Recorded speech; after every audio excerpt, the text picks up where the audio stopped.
Okay, Chelsea, how you doing? Right now, I've got your work up, and I've got your leave behind as well as your letterhead and your business card. So let's jump over to page one of the leave behind. I want to back down off this a little bit so we can see it. I think that it's good. I do. I think it's a good piece as far as leaving it behind. Right here is what the front panel is going to end up being looking like. I believe this is an accordion fold, but we will still have this front panel to be your main piece that the person looks at when they are handed this.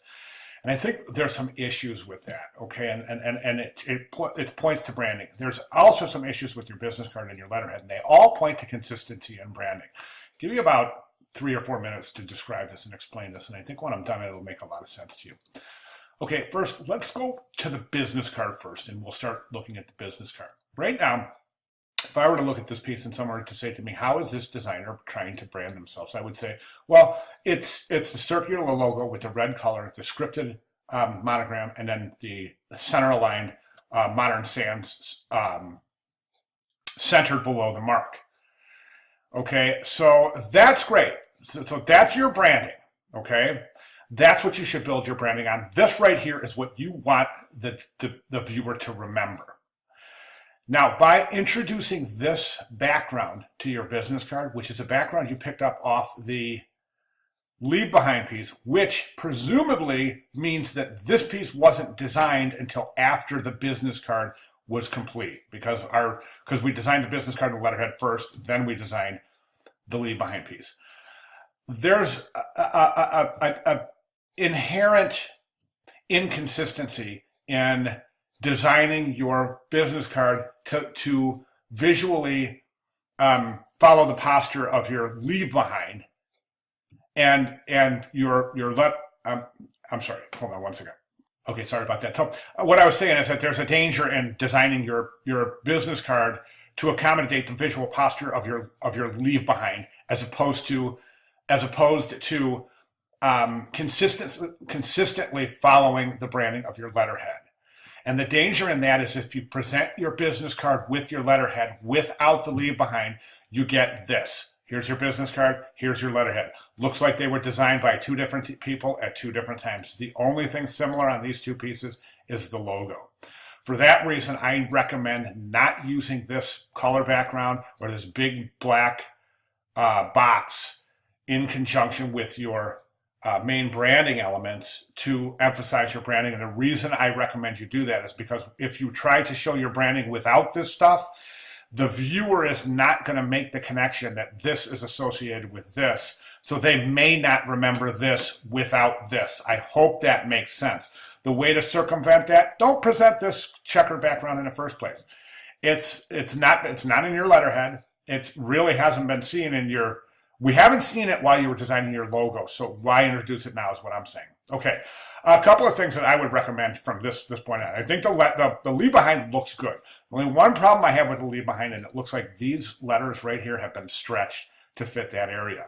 You want to check that. I can almost pretty much be positive they are, because the O's and the open counters are, well, maybe not. I don't know. Check it. It might be a PDF rendering. At any rate, I think this looks good. These, again, they look like they've been stretched. The word web design, the word print media, the word photography looks like they've been horizontally stretched.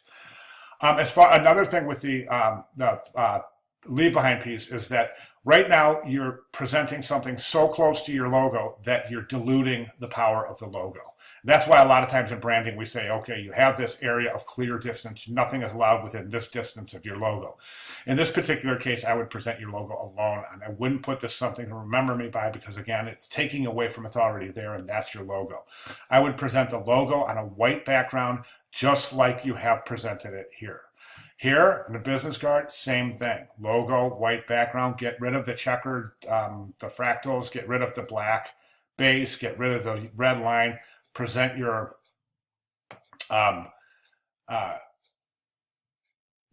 contact information accordingly. You can do one of two things. You can present this center, you can print it left, you can present your information down at the bottom. You can just leave your logo on the front and present your contact information on the back. There's a number of different decisions you can do there. But again, I would not use this green type because you haven't used it anywhere else before. So specifically here. So what the main problem in a nutshell I'm seeing is that you're trying to make your leave behind look just like your business card, but your letterhead is kind of left behind because it doesn't match the two. It doesn't look like it belongs with the same set. So again, I would say remove the color from that. Leave this leave behind. The leave behind's fine to have all this texture and these different colors and different effects. That's fine. The business card and the letterhead will quite presumably be seen at some point without the leave behind. Therefore, they have to be solidly visually cohesive and work as a unit together without the leave behind. Okay, so again, I would do that. I would white background, red type. Here, I would lose that big black box. It's just block. It's just drawing too much weight to the bottom. It's making the bottom of that just all real blocky, real weighty. I would just remove that, present, again, I would just span my type at the bottom in red. Okay, and then the leave behind piece looks fantastic, but those would be my recommendations as far as solidifying this package to look extremely tight, extremely consistent, extremely cohesive between piece. Okay, any questions, comments, concerns, or anything else at all, please let me know. All right, thanks, Chelsea.